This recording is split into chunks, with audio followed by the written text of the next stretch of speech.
Hey friends, it's Michelle Lemereau and welcome back to the show. I'm so excited to share today's interview with you. It's such a rich, deep, spiritual, beautiful conversation with today's guest, who is Cathy Heller, who is the author of Abundant Ever After, Tools for Creating a Life of Prosperity and Ease. And that is what we're talking about. How do you actually do that?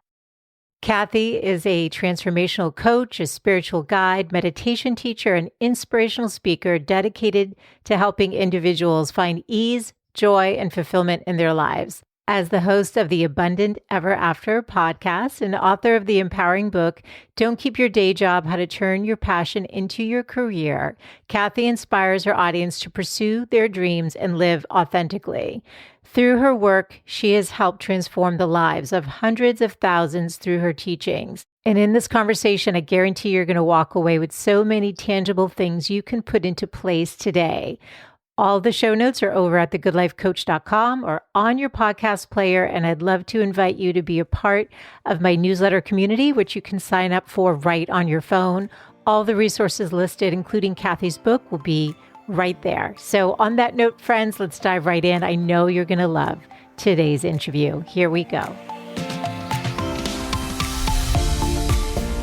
Cathy Heller, it's so fun seeing you on my Zoom screen here today to talk about your book. I'm so excited and honored that you're here today. Michelle, you've already given me so much. You're so loving and you're so generous. And I feel so just blessed to be with you. Really, you just said so many nice things before we hit record. And it's very rare that somebody is such a champion of other people the way you are, so generously. So that's for sure your soul, Cathy. That's what I was telling you, is that I discovered you during COVID and I was attending your webinars. You were doing these free webinars and there were all these creatives and people who had all these dreams in their heart. And you would hold this, yes, and you would hold this beautiful container for them where you would just truly shine like a reflective light back to them of who they are so they could see it. But so many of us aren't seeing it. And so you've created this incredible book.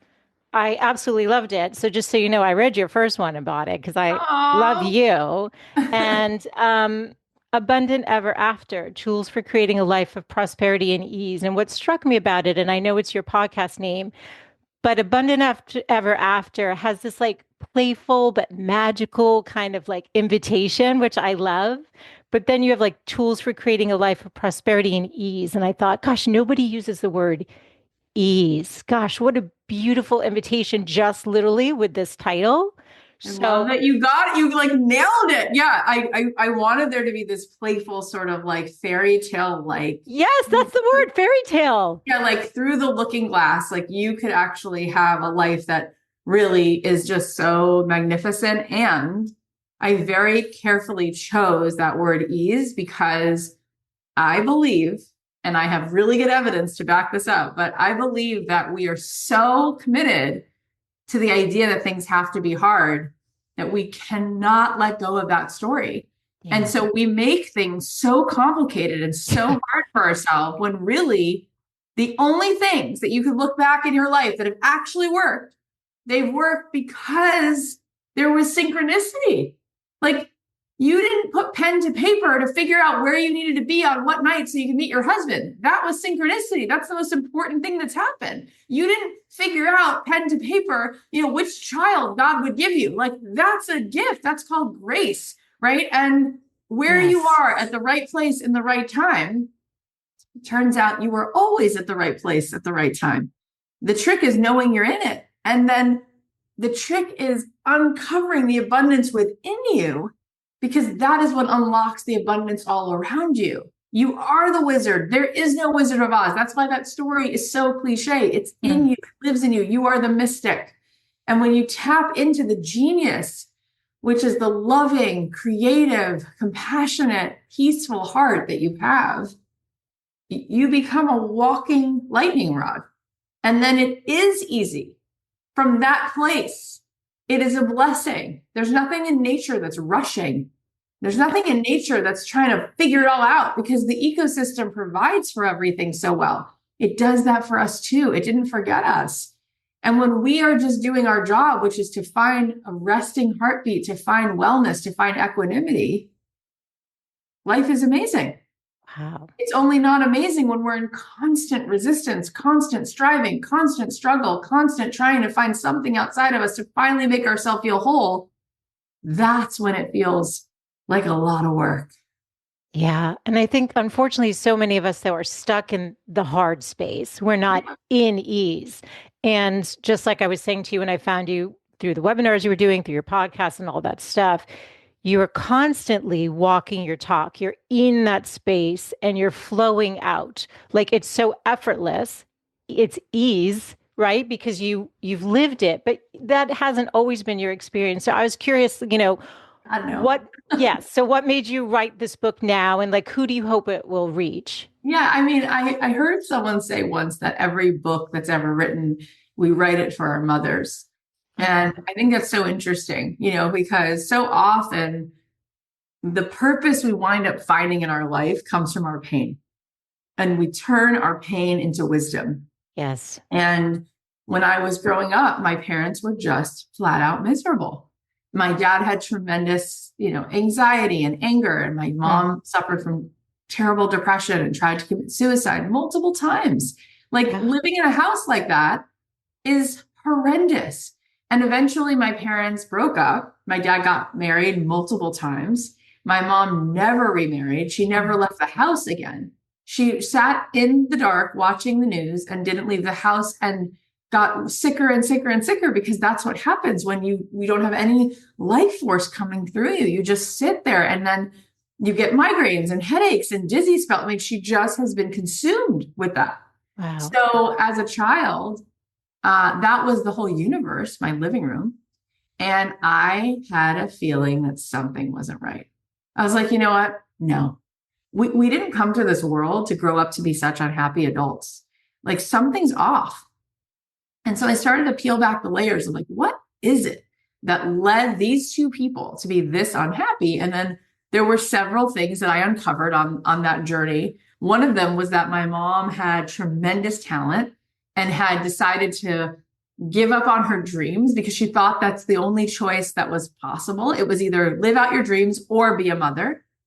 So she exchanged her happiness, thinking that she couldn't do both, which you certainly can. You can certainly do things that light you up and be a parent. Nobody ever asked anyone to not do them. Maybe you have to do them in a modified way, which I do. I pick up my kids at 3 o'clock every day, but I've I'm quite happy with the fact that I spend a lot of time in passion and purpose. So that was number one. I thought that was an interesting thing that I found along the journey. And also, I found out that my parents were very deeply, they were broken because they didn't know who they really were. And what I Oh, mean is, I say this in the book. I mean, I say a lot of these things in the book, but Deepak Chopra said to me, he said, say, I am Cathy Heller. So I'm like, okay, I'm Cathy Heller. He's like, okay, now say, I am Cathy. So I say, okay, I am Cathy. He goes, did that feel different?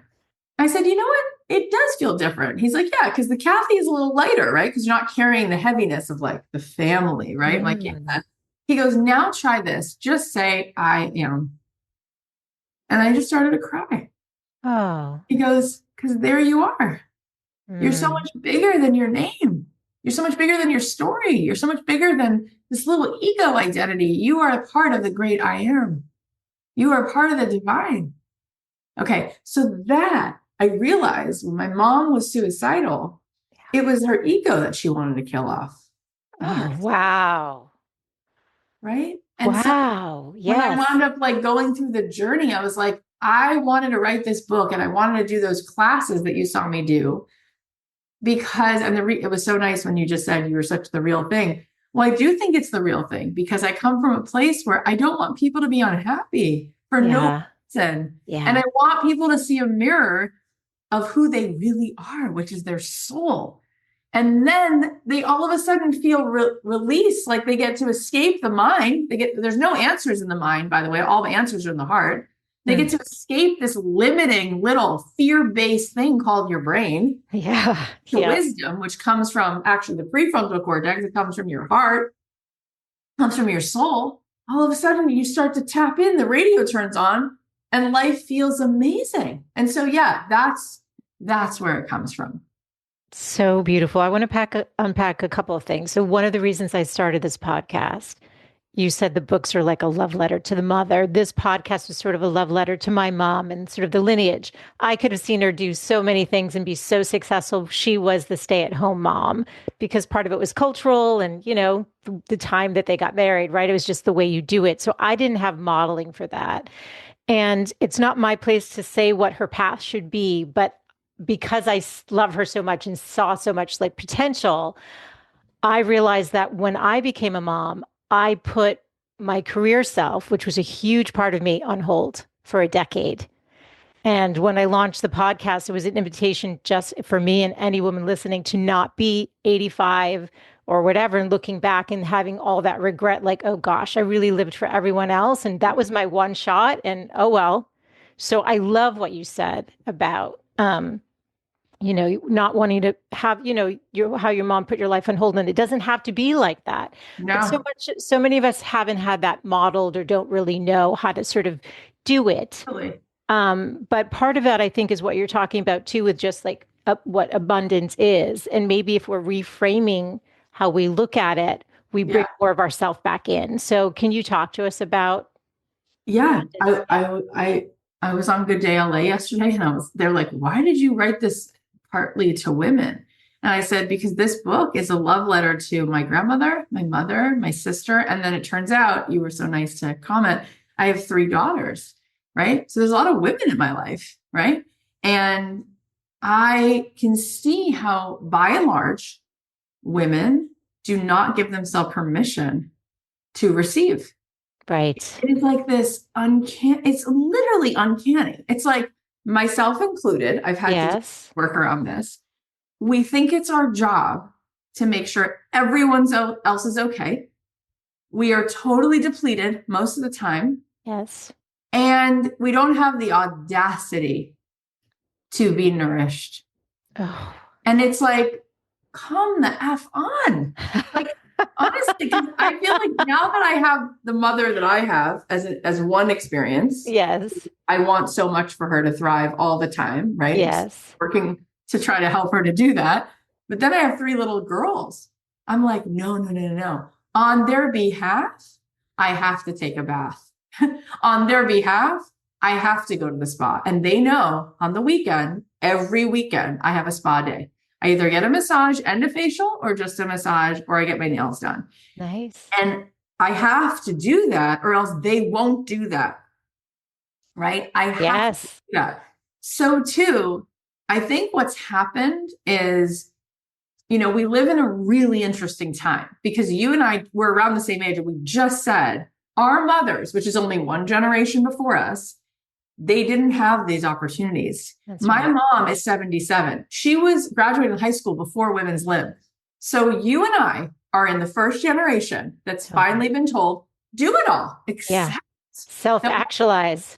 but what does that look like? We've Right. never seen it, right? That's right. And I mean, my grandmother never could drive a car or write a check. Okay. So, and then my mom was told you could be a secretary or a teacher or get married and have kids, so, and then there's me, right? Yeah. And then comes all this pressure like, well, if you're going to thrive, you better do it all perfectly.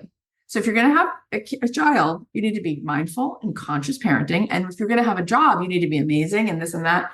And what's interesting is because of the thousands of years where women were not seen doing this, it's women who we fear are going to judge us. It's not actually men at this point, right? It was Totally. No, you're right. But now this moment, we are afraid that other women are going to say, who the hell does she think she is? I don't give myself permission to go to the spa. I don't charge any money for what I do. I just volunteer at the church. I just spend extra time at school. Who does she think she is? Because it's very triggering when you say, who am I not to charge? Who am I not to go to the spa? And that actually is a blessing because if they're triggered, maybe they'll eventually get so mad, they'll actually go give themselves permission to thrive. And men don't do that as much. No. Men are raised, they should charge. Men are raised like you should get healthy and go to the gym and have a boys' night. And we support that. Why don't Yes. we do that for ourselves? So it's all here for us. And when a woman does do that, you see someone like Reese Witherspoon, who sold her company for $1 billion, Totally. you should thank her. You should say, wow, you are still really nice. You're beautiful. And you just opened 1,000 doors for me by doing that. Kendra Scott created this jewelry company. It's $1 billion brand. You should not be judging her. You should be saying, that is incredible. She gives $50 million a year to women to start businesses and has breastfeeding stations on every floor. Amazing. And I like to say, you get to right size your dream. That might not be the right size for you. I don't want to have a team of 40 people. I don't find that that's actually that compelling to me. But we get to design our life exactly as we want it. And if you want to make $1 million or $5 million, and you also want to be spiritual, you get to be. And if you want to be spiritual and have values-driven conversations and have kids and make $5 million, you get to have all that. None of it has to be off limits to you. It exists. It's already here. It's in escrow. You have to just decide, I'm worthy of it, and now I'm going to go receive it. Oh my God, Cathy, I love you and this so much. This is so good. And also, you are that light, like you just talked about Reese, and I always think of her as an example. It's like, how does somebody like that, like, so not only does she do all that, but then she has the fashion brand and she's developing shows and she's got all this, all the things. But you've achieved the success within the design that you've wanted. And that's what you're saying is accessible to all of us. We need to craft what it is that we desire and make that happen. So, let's talk about, I love this, what you talk about in the book about tuning your radio dial to receive, because you're saying that the laws of attraction have us confused. So talk about this, because I was like, this is what makes, I mean, your book is fantastic. But like this, nobody's saying this. I've never heard this before. It's so good. It's so good. I love it. It's so fun to tell people things in Hebrew. It's so fun to sort of like deconstruct these ideas, because these are like thousands of years old. This is such a fun, I mean, it's beautiful, right? So when I was studying in Jerusalem after college, I was there for 3 years, and my rabbi said to me, he's like, oh my gosh, I'm on the internet. Everyone's talking about the law of attraction. And he's like, I want to tell you that in through a Jewish lens, we would say it's the law of reception. I said, oh, what does reception mean? And he said, well, the reason I know it's the law of reception is because the word Kabbalah, which is a central piece of Judaism, he said, means to receive. That is what the word means. And he said, and the whole idea in Jewish wisdom is that, he said, let me tell you, it's like this. He said, God is infinite. So every potential already exists because God is infinite. So our job is to receive what's already here, hidden in plain sight, what's already in escrow for you. It's all done. It's all been created. I'm like, what are you saying? This is so cool. He's like, well, let me give you a perfect example. Yeah. And it's his metaphor, Rabbi David Aaron. He's so brilliant. He's like, okay, imagine if you took a radio and you put the radio on this desk and you turned it on, you would hear music. I'm like, yes, you would. He goes, okay, well, where on earth was the music before you turned on the radio? And I thought, that's such a good question. I never asked that question. And he said, the answer is the music was already here. It was hidden in plain sight. And when you turned on the radio, you had the capacity to tune in and hear the music. And then he said, but with that same radio, you can move the tuner and you can hear all different kinds of broadcasts. You can hear, a baseball game. You can hear salsa music. You can hear Celine Dion. You can hear hip hop, whatever you want. Like, it's all there. All of it's there. Not just one song is hidden in plain sight. An infinite range of frequency is hidden in plain sight. So he said, what's controlling the broadcast is the tuner, right? It's not that the song is being decided for you. The radio is tuning in to what it wants to hear. So he said, your whole life works that way. It's a world of frequency. It's a vibrational world, a world made of atoms.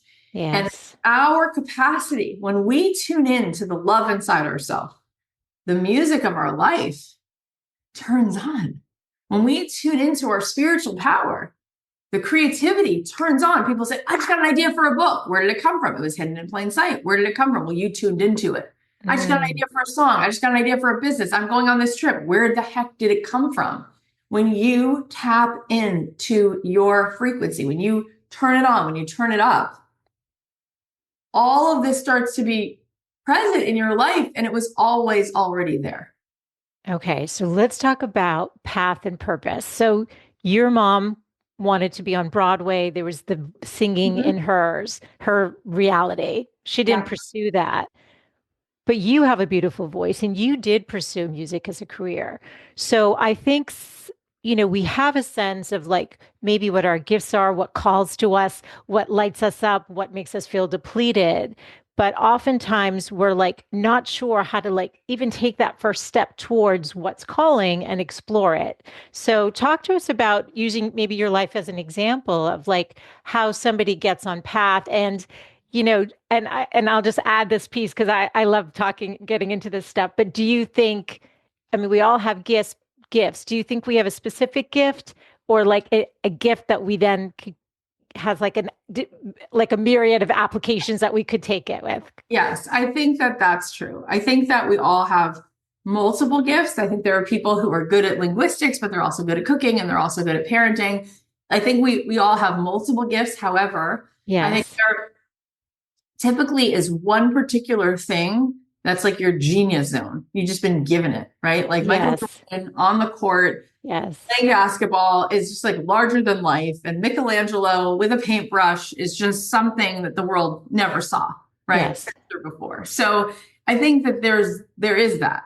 And I think that what happens is we usually have kind of like a whisper because when you're a child, you just start being told people reflect things to you like you're really good at singing or you're really good at math or you're really good with people and you start kind of finding these gifts early on Yes. a little bit. And Yes. then if you're lucky, somebody encourages you and you find them even faster. But there's usually a tiny whisper, and if it's not been encouraged or reflected, it might show up because there's just something that really interests you. Like maybe nobody told you were funny, but you just love stand-up comedy. And for some reason, you just keep watching things and you keep Yes. and searching for people on Johnny Carson. You're like, I don't know, there's something about this that just really compels me. It's like, oh, that might be a whisper, right? Hmm. So we have that in the beginning. And then what I think is really beautiful about the river of life is that there is such synchronicity because every eagle is designed to find the food it needs and to soar the way it needs to, right? And so are we. And what I'm saying is the dreams that you wind up chasing fully are the dreams that chase you back. Oh, wow. And that's what's so epic about the world is that a violin is meant to be a violin. A cello is meant to be a cello. And if you set out down a path, the beauty of the universe, it will lead you to where you're actually supposed to be. So I came out to LA, for instance, with this idea of I really want to use my voice. And I thought it was going to be through songwriting. Yes. I didn't even know podcasting would ever become a thing. It certainly wasn't a thing in 2003 when I moved out here. Totally. So I get this record deal. I get dropped from Interscope. I get another record deal. Now I'm at Atlantic Records. I'm like, oh my gosh, okay, finally. But I've now had 2 record deals. So obviously this is going to happen. It just was a little clunky, but I'm going to find my place. I wind up getting dropped from that label. And then I wound up having a job. I worked in a commercial real estate firm because I met a guy in line at the Cheesecake Factory. I needed some job. He offered me a job. I wound up making decent money. 2 years later, I was like so miserable. I felt like I had completely sold my soul for this job. I didn't want it anymore. Yes. Quit the job. And then I wound up getting back involved in music. But instead of being Taylor Swift, I was licensing my songs to TV shows and to ads and to film. And I was writing theme songs and I was writing jingles. And I was like, wow, you know what? Actually, this is kind of fun. I'm getting to do something I love. I have all the anonymity in the world because I'm not famous, but I'm getting paid 300 grand a year to do something I really like. Nice. So I thought, I wish other people knew that it's not all or nothing. And a friend of mine said, why don't you start a podcast? So I started a podcast called Don't Keep Your Day Job about how you can get paid to do what you love. It's not all or nothing. And then that podcast took off. And I was like, oh, when I came to LA thinking I want to use my voice, this was actually the highest, best use of my voice. It wasn't writing music and singing. It was speaking into other people's dreams because the podcast took off so effortlessly that Yes. it was so obvious, like ding, ding, ding, like warmer, hotter, colder. It was like, no, no, hot, hot, hot. This is where you need to spend your attention. And so within a year, we had 1 million downloads. Within a few years, we had 50 million downloads. And it really, really was easy, which is how I knew this is it. It's like a relationship. If it's really a struggle, it's really hard. It's like, it's not really supposed to be that much of a struggle, right? We're supposed Yes. to kind of tune the dial a little bit differently. So I think part of the reason why people don't find the dreams that are meant to chase you back, number one, they don't ever even start. They don't believe they're enough. And they don't believe it's possible. So they figure, like, why bother? And one of the things that you said earlier before we hit record, that I think maybe the thing you were talking about with creativity is that when I was giving those webinars over COVID and you saw me, sort of like passionately speaking to people, what I was really pleading with them is to give themselves permission to create, because I wouldn't have ever had any of those fun experiences, not with songwriting, not with my podcast, if I would have been in need of doing something perfectly. But I think what I have realized about myself and what I realized about the creative process is that it requires you to tolerate making messy things. And most people will not give themselves the permission slip to make something messy. And then, unfortunately, you deny what beauty is going to come from you, because you don't write Mozart on day one. It's not how it works. You begin a process, and then it starts to make something bigger than you even thought it was making. And it's like the music writes you, the podcast comes through you, something bigger starts unfolding. So if you're in your head trying to overthink it, and you're not even going to begin until you've overthought it to death, that you know for sure you're going to get the ROI, forget it. It's like going to be a disaster. I So, love this so much. Okay, so you got to give yourself a shot and start. But you said something which was interesting, because in the beginning you were talking about, like, you don't think, your way to the partner that shows up, like things come, they come into your life. yeah. You decided to do the podcast and there was ease, and right, things were expanding sort of effortlessly. So you're like, I'm on path. I think there are a lot of women that listen to the show that really do love what they're doing, but things are more stagnant, or like they're not getting that growth or whatever. And they're like, wait, am I not on path? Is this a time for a pivot? Like, how does somebody approach that? Because, for example, what if you had done the show at your podcast and I don't know, it was a fraction of that? Would you have kept going? Would you have, like, how would you approach it? I mean, so it's really interesting, right? I think that it depends what the priority is, because there are some people, like I have an aunt who retired 10 years ago, and she paints because it brings her tremendous happiness. That is the ROI. So would she stop painting if her grandchildren stop liking it? No, she's painting. She's not painting for the audience. She's painting for herself. So what's the priority? If the priority is it's giving you great pleasure, keep doing the podcast. If the priority is this needs to become my income, well, then that is a little bit of a different litmus test, right? When Yeah. you're building a business, the difference between a business and a hobby is economics. It means somebody bought it. Well, that means there's a somebody who needs to like it. That means you have an audience. That means you need to think a lot about the audience, and you need to create something that answers a need that they have. That's an awesome thing to do. I love creating businesses, but that's a very different question than if it's really meant to be a fulfilling passion project. And I feel like the reason I even said that is because I think it's a lost art. I think that we live in a culture that's so outcome driven. Yeah. We can't imagine that somebody would do something because they enjoy it. And it's funny because, going back to women, a friend of mine, her husband is a golfer. Yeah. And she said, when I started my podcast, I felt so guilty. Am I going to make money with it? Why am I even doing it? And then she thought, and then I said to myself, he's golfing all the time. he's not golfing to make money from it. It's his fun. It's his pleasure. It's a big part of his life. So why can't I do the podcast? Because it's my hobby and the thing that makes me so happy. And the funny thing is when you do something and you don't need an ROI, those are usually the moments where things take off from it in ways you could never have imagined. But that would be my question. Is the question, what am I focusing on and when do I give up and when do I keep going based upon, is it a business? Because that is a very different answer than when do I give it up? It's like, well, why would you give it up if it's making you happy? I guess then the only thing is, does it continue to make you feel like you're learning something? Like to me, when I started my podcast, I had no idea it would ever make money. Yeah. But at the time, I thought, hang on a minute. I can record a conversation with someone once a week that I would want to have anyway. Yeah. Let's just record it. And I enjoyed how much I grew and how much I learned and how much my world started to open. I was never going to stop. That was my answer. Yeah. But if that was going to be if I needed that to become my business, that would have put a lot of pressure on it. And then I would have been thinking about it in a different way. Totally. I was thinking there's a story I heard about a podcaster who was doing like, I don't know, like life coaching kind of thing, had a few thousand downloads a month, and then was obsessed with fantasy fiction. And she and her sister started it, and within 3 months had like 1 million downloads. So part of the question is like going back to purpose, because I feel like to me, my biggest regret would be is if I didn't fully show up for the dream God had for me.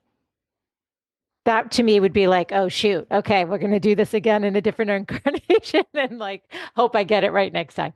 So like I think people think about that purpose, right? So like I just think it's interesting. So she made a pivot. So sometimes it might be a pivot. You tell this really cool story, I think it was from a neuroscientist about like the red door and the yellow door. Oh my God, I love that story. I love this. Can you share this? Dr. Lisa Miller is so amazing.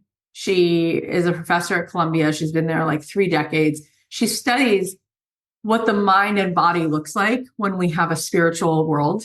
And she's been published in every expansive, high-end medical journal. She's amazing. And one of the things that she said, which I thought was amazing, I wrote about it in the book, is that if you look at your life, you'll notice, if you look back on your life, you can think about a moment when you had this high in the sky goal. And she said, let's call that like this red door that you wanted to open. And she said, and sometimes if you think back on your life, you'll think about this red door and how you were doing everything you could to have this thing happen. And on your way to this red door, while you're kind of pushing this door and trying to kick it open and it's not opening, but you're wishing it would, as that's happening, this yellow door opens. And you didn't even know that you wanted this yellow door to open, but the yellow door opens and then you walk through this yellow door and you look back and say, oh my God, I'm so happy that that red door didn't open because this is even better. Yeah. And then she said, if you look at your life, you'll realize your whole life was a series of yellow doors. Oh, so good. And so, I mean, I think about how I wanted to be a songwriter and I got dropped from the label and how much more fun I've been having a podcast because I'm so much more in alignment now. I don't have to wear clothes I don't want to wear and be away from my family and touring all the time. I get to sit in my house and over, a cup of coffee and Zoom, meet the most amazing people. And it's just so right size for my life. It's such a dream that this is so easy and such a fun thing. And it was a yellow door. I never thought about this growing up. It didn't even exist. Yeah, no, it's so cool. And I think, that's the thing. Like whether somebody's a teacher or makeup artist or whatever it is that they do, if they're having the love for what they do, but there's not the expansion, I guess, things aren't moving. Is that a signpost or is that time to pivot? Like, I'd love your thoughts on that. Yeah, I do think that there are so many signs, and then we're like, you know what? I want a sign of your sign. I want the sign to be even brighter. It's like you already got the sign. Yes. You're not listening to yourself, right? Like, in order to become who you're meant to be, you often have to burn down who you've been pretending to be. And that is very scary. But very often, that is the path. And sometimes it's even, for instance, like in my marriage, we just went through an experience where I said to my husband, I need to break up with this relationship. Whatever relationship we have, whatever got us here, we can't get us there. And he was like, oh my God, okay. And I was like, so this is over. And you and I have a soul contract and we're going to figure it out. And next thing I knew, without me pushing, he called this Indian healer, this healer from India, who's phenomenal. And he started to have these sessions with him, which he never would have done. And he has grown so much. Oh, wow. And what I'm saying is, if you liberate yourself, you liberate the other person. If you say, I'm no longer going to work at this job, maybe your boss is going to turn around and say, you know what? I have a different role for you. Or maybe they're going to say, that makes more sense. And we're going to hire the person who's really meant to do this job. And then you really blessed us because you're meant to do something else. Or maybe in your marriage, when you say, this flat out doesn't serve either of us anymore. We're both codependent and resentful and and I'm done. And I love you and I'll always be here to support you. Maybe the person is willing to like find a greater depth that they didn't even know that they had, right? So what if we actually listen to the nudges? What you're really saying is, give me permission to trust myself. Because there's a million times, if something's not working, it's a reflection of your self-love or lack of. Because why would you be doing something if it's not working? It's you're pushing the river in the wrong direction. Because typically the things that are really coming from you when you're in ease and you're in flow, they work because you really made a choice to actually honor your authenticity. When we try to be someone we're not, it never works. It's an effort. When you really, really, truly decide to tell the truth and speak from your like most honest place, it's amazing. I say to people, you could take a tiny rock and throw it into the ocean and make a little ripple. Or you could take a big rock and throw it into the water and make a giant ripple. When we choose our alignment and we don't gaslight ourselves, whatever we choose will make a much more resonant ripple. And then it really doesn't even matter.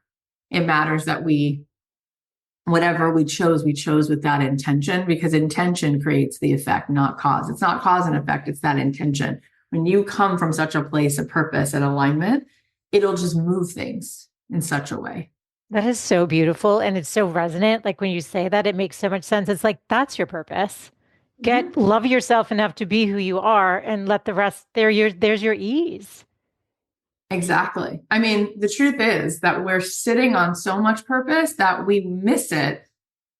I went to dinner with my husband and my kids in July. My dad died at the beginning of July. And then we went through hospice and funeral, and it was beautiful and heartbreaking and devastating and all that. And I was like really shut down for a while. And it was like 4 weeks since the funeral. And my husband's like, you got to get out of the house. The kids are going crazy. So we decided to go to a movie. We're going to take them to see the Minions movie. And then we went to sushi before. So we're sitting at the sushi restaurant. And I remembered, Kath, every moment you can be in purpose. Like there is so much love here for you. There are so many Easter eggs here. And I decided, I turned to my left and I'm like, I'm going to be in purpose right now. I turn to my left and I say to my kids, because it's always for my kids. It's like, I want to model stuff. Yes. And it's always fun when I do stuff like this in front of my kids. I go, let's buy them dessert. This couple sitting next to me, like, really, which dessert? So I go over to the table next to us and I said, are you guys on a first date? Because I could kind of eavesdrop on them. And she says, yeah, we are. I said, which dessert do you want? My kids and I are going to buy you dessert. She's like, oh my God, that's so cute. So she chooses the dessert. She gets my number. She's like, I want to text you later to say thank you. Fine. She gets my number. 2 hours later, she texts me, thank you so much. It was delicious. That was so nice of you. So I write her back and said, are you going to go on a second date? And she's like, I don't know. She's like, he's really nice. She said, but the most important thing to tell you is, she said, this was my first date in 5 years. She said, I'm a widow. And when you bought me that ice cream, the tempura ice cream, she said, You made me believe that my husband who's in heaven was giving me the green light. Oh my So I God. started to cry. Oh my And I God. said to her, you know how amazing that is? I said, because my dad died July 3rd, and this is the first time I've been out since then. And she said, oh, my husband died July 3rd, 5 years Oh ago. my God, Kathy. And I have chills even as I tell you that. That's unbelievable.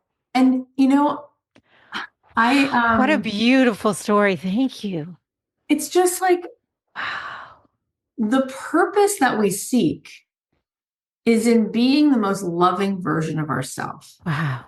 That's so And deep. when you realize that that's your assignment from God, Yes. every second you be Yes. significant wherever you go. You don't need to wait till the podcast has downloads. Who cares? It's not even about that.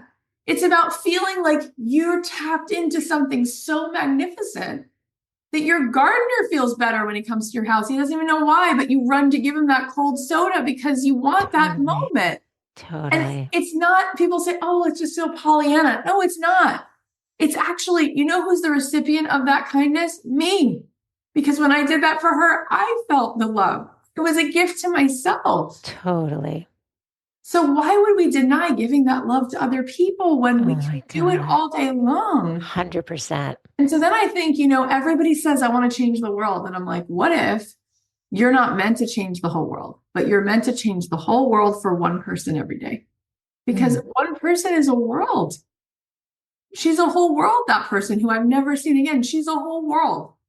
And then that incident changed her world. How many times has that happened to me? So many times. How many times has that happened to you? So many times. And then we look at it through this like, well, what's the achievement of my life? What are the boxes that I've checked? It's like, Totally. it's like not even that interesting. No. When I was living in Jerusalem, I said to my rabbi, I'm like, oh my God, there's so many amazing places in Israel. Where am I supposed to go? Where am I supposed to go to have the most epic spiritual experience? And he goes, I have the answer. Are you ready? Write this down. I'm like, okay, so I write it down. He goes, there's a woman who lives three doors away. She lives alone. He said, offer to do her dishes. So beautiful. And I'm like, that's the best answer. Like imagine Totally. you said, well, there's a fountain. And if you pray by it, and it's like, no, no, no. It's everywhere we are. Whoever is being put on your path today, that's your assignment from God. Oh my God, Kathy, I can't tell you how much I love that. It's like I call those people and what you did for her living angels. Sometimes they come in for a moment and sometimes they're a little bit longer, but that touch of grace from one another is just like that's it. That's it. That's it. And there's no amount of downloads of my podcast that would make me feel as good as that moment. Oh my Because God. we're not living for the achievements. We're living for being in service to the moment all the time. That's abundance. Oh my God, it's so good. Talk to us about those limiting beliefs because they do hold women back, Kathy. We know that. And the sense of lack of self-worth, lack of self-love, feeling we're Well, not it's a false enough. self. I mean, the ego is made up.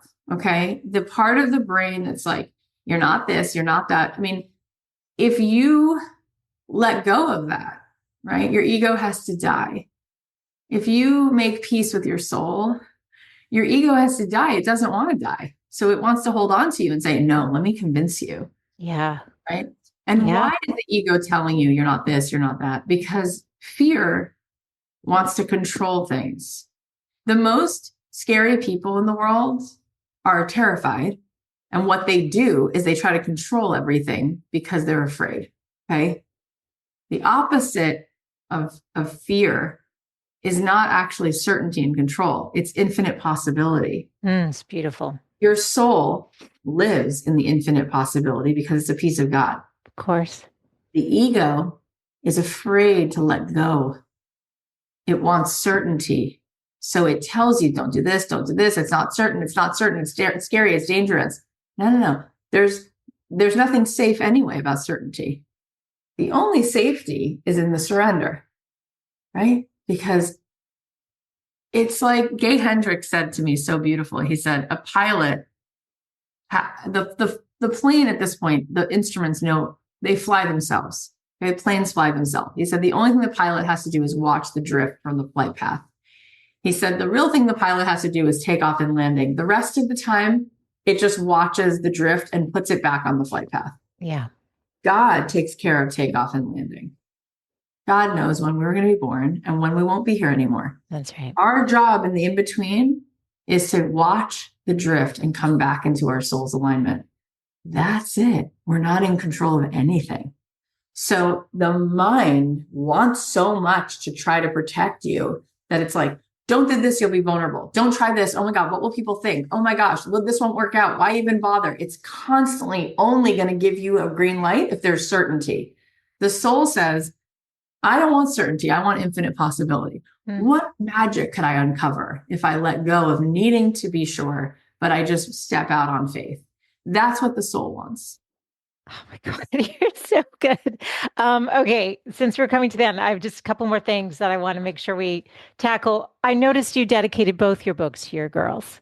I have a daughter. We're talking to women here, self-worth, purpose, all that stuff. But everyone does love some of the practical things. Like, what small steps can someone take today? Are there any daily practices? We didn't even talk about meditation, but like anything that you want to make sure that the women listening, whether like, okay, yeah, take this away from this conversation. Yeah. I mean, we actually, I have a class that I teach that's free that comes with the book when you go to cathyheller.com/book.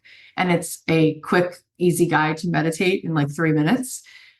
And so I'll just say really quickly that every single day, the same way that you select what you're going to wear for the day, you like decide, I'm going to wear this outfit because it makes me feel sexy, or this one makes me feel more, I don't know, feminine, or this one, whatever. You select the clothes, that you take a moment to think about how you want to feel. And that's why you select that top, right? Yes. The same way you select what you want to wear, take a moment and select how you want to feel, and select what thoughts belong in your day and what thoughts don't.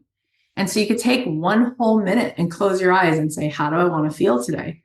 What would ease feel like? What would play feel like?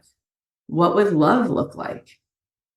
And it's amazing because that 1 minute will change your entire day. Our capacity to be conscious, if we're even conscious for just a moment, everything changes from that place. It's like a break in the clouds. And what I'll say about meditation is, when I first started meditating, I absolutely hated it. I thought it was actual punishment and torture, and it was insane. And then I learned, my teacher said to me, your thoughts are always going to be there. And the idea is not to stop thinking. And I was like, oh, what a freaking relief. And she said, yeah, everybody thinks that. That's a misnomer. She said, the idea of meditation is not about not thinking. It's about witnessing your mind. It's about, instead of being caught in the blizzard of the snowstorm, looking out at a blizzard through a living room window is gorgeous. When you're not caught in the thought and you're unconscious and you're just hearing the one after another barrage of negative thoughts, but instead you're just noticing them mindfully, you're like, well, that's interesting. I can't stop thinking about this, or my mind keeps thinking. And then the thoughts lose all their power. And so you could do that practically throughout the day, where you're like, what is my mind thinking right now? And then you realize, I guess I'm not my mind. I'm the consciousness that's observing my mind. So that's where all your power lives. Your power lives in the part of you that is the observer, that is the witness consciousness. And so those are some practical ways to kind of reorient yourself. And from there, you can select, well, how would I choose to direct my focus right now? And I could say, like I often say to women, play a game with the universe and say, there's synchronicity everywhere and magic everywhere. And I promise you'll find it today, because you'll be expecting it. Tuned into it. Yeah. I love that. And do you have any non-negotiables daily habits that you do? I walk about 2 miles a day. Nice. I think walking is just the most amazing drug. It's just like, I can't not walk every day. It's really good to move your body. I think that bipedal motion is actually really good for our nervous system. Yes. And I also, I don't say yes to things that really I don't want to do. I really only say yes to things that feel like they bring me joy. So I have like a joy diet. It's all joy. And I stop work every day at 2:30 to go pick up my kids. And then I'm not working. Like You don't never. pick it back up? You don't? No, never. Wow. No. Because I want to be in that other part of my life. I want to be able to like go get a snack with them after school or, hang out on the couch. It's like, even if they're just doing their homework and I'm in the same room, it just feels different to them than if I'm in the office working. Totally. Yeah. Totally. Well, you've designed that. Yeah. That's available. We all get to be Harold in the Purple Crayon. We get to create the world on this magnificent canvas exactly how we want it. I often say you can have everything you want as long as you're willing to give up the belief that you can't have it. Mm. Because you'll find that you actually can. You can have what you really want. You can really feel good. You can choose to feel good. You can take that extra bath. The world will keep spinning. And you can pay it forward. I've loved this conversation. You are so radiant, and it's just so fun for me. Like I said, because I was on those webinars and I already had a sense of you, but you're even more lovely in person. And so I'm just grateful for the time you've taken for my audience, for me. Everyone needs to pick up a copy of Abundant Ever After Tools for Creating a Life of Prosperity and Ease. We all deserve that. I have my daughter's bookmark in here from when she was little. It's so funny. I love it. I And love the pink. and where should I direct the women listening today? So if you go to cathyheller.com/book, it will give you a link to wherever you want to buy it, Amazon, Barnes and Noble, but then it will also give you the bonuses, which are meditations from me that you can listen to and a free 2-hour course that you can start watching on how to manifest with ease and meditate with ease. So just go to cathyheller.com/book, and Cathy spelled with a C. Thank you, Cathy. You're such a beautiful light in this world. This has been such a joy. Like, gave me so much energy and like, I don't know. And the book too. There's so many amazing tools, ladies, in the book. Share this interview with all of your friends. And this is the path. This is the invitation. As Cathy mentioned earlier, we are like the first generation to really self-actualize. This is the invitation, and we are healing our lineage, and we are opening the doorway, like for our daughters and even our sons. So this is the path forward. It's true. And you, by the way, I could say that so easily about you, that you're radiant and wonderful, and you live not so far away. So I know we're gonna be in the same room at some point. I will love We're gonna it. be friends. I would love it. That's so lovely. Thank you so much, Cathy. And congrats on your second book. It's so beautiful. And everyone go pick up their copy today. No, you made my whole day. Oh, same, Cathy. Truly, you did. Thank you. You were my highlight. Oh, you're so sweet. Same to you. Truly. Thank you. Thank you. To be continued. Yes. Hey, friend, I have one request before we sign off today. If you've gained any value from any of the interviews that you've tuned into, would you take just 1 minute and leave a 5-star rating and review over on Apple Podcasts? It's actually how more women can find the show, and I want to continue growing a community of women who are loving themselves and living full on. So thank you for all of your support, and I look forward to being back with you next week. Bye for now. This podcast is presented for entertainment and educational purposes only. Any information provided is not intended to be a substitute for medical, mental health, or other professional advice. Seek out your trusted healthcare provider or other qualified professional for all matters dealing with your health and well-being. Any opinions or information provided by a guest are their own and not those of Michelle Lamoureux or the company.